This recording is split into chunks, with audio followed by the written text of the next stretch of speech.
मार्च को देश भर में CAA कानून यानी सिटीजनशिप अमेंडमेंट एक्ट लागू कर दिया गया है। सिटीजनशिप अमेंडमेंट एक्ट लागू होने के बाद से ही विपक्षी नेताएं अपनी प्रतिक्रिया दे रहे हैं। इसी बीच दिल्ली के मुख्यमंत्री अरविंद केजरीवाल ने भी बीजेपी पर निशाना साधा है। उन्होंने ट्वीट करके बीजेपी पर निशाना साधा है और क्या कुछ लिखा है, चलिए आपको बताते हैं। केजरीवाल ने कहा कि बीजेपी शायद दुनिया की अकेली पार्टी है जो पड़ोसी देशों के गरीबों को अपना वोट बैंक बनाने के लिए ये गंदी राजनीति कर रही है। ये देश के खिलाफ है। 10 साल देश पर राज करने के बाद ऐन चुनाव के पहले मोदी सरकार CAA लेकर आई है।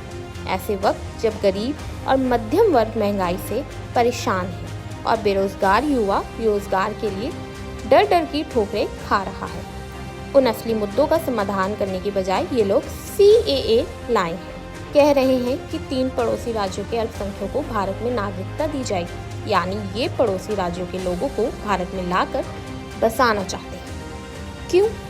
अपना वोट बैंक बनाने के लिए। जब हमारे युवाओं के पास रोजगार नहीं है तो पड़ोसी राज्यों से आने वाले लोगों को रोजगार कौन देगा? उनके लिए घर कौन बनाएगा? क्या बीजेपी उनको रोजगार देगी? क्या बीजेपी उनके लिए घर बनाएगी? इसके साथ ही उन्होंने कहा, पिछले 10 सालों में 11 लाख से ज्यादा व्यापारी और उद्योगपति इनकी नीतियों और अत्याचारों से तंग आकर देश छोड़कर चले गए। उन्हें वापस लाने की बजाय ये पड़ोसी देश के गरीबों को लाकर भारत में बसाना चाहते हैं। क्यों? सिर्फ अपने वोट बैंक बनाने के लिए। CM केजरीवाल ने ये भी कहा, पूरा देश CAA का विरोध करता है। पहले हमारे बच्चों को नौकरी दो, पहले हमारे लोगों को घर दो, फिर दूसरे देशों के लोगों को हमारे देश में लाना। पूरी दुनिया में हर देश दूसरे देशों के गरीबों को अपने देश में आने से रोकता है, क्योंकि इससे स्थानीय लोगों के रोजगार कम होता है। बीजेपी शायद दुनिया की अकेली पार्टी है जो पड़ोसी देशों के गरीबों को अपना वोट बैंक बनाने के लिए ये गंदी राजनीति कर रही है। ये देश के खिलाफ है। खासकर असम और पूरे उत्तर पूर्वी भारत के लोग इसका सख्त विरोध करते हैं, जो बांग्लादेश से होने वाले माइग्रेशन के शिकार रहे हैं और जिनकी भाषा और संस्कृति आज खतरे में है। बीजेपी ने असम और पूरे उत्तर पूर्वी राज्यों के लोगों को धोखा दिया है।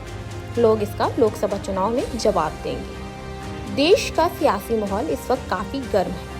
CAA लागू होने के बाद सियासत तेज हो गई है और इसी के साथ लोकसभा चुनाव भी नजदीक है। ऐसे में CAA लागू करना बीजेपी को कितना फायदेमंद रहता है, ये तो आने वाला वक्त बताएगा। आपके इस पूरे मामले को लेकर क्या राय है, हमें कमेंट बॉक्स में कमेंट करके जरूर बताइए और देखते रहिए पंजाब केसरी नवोदय टाइम्स।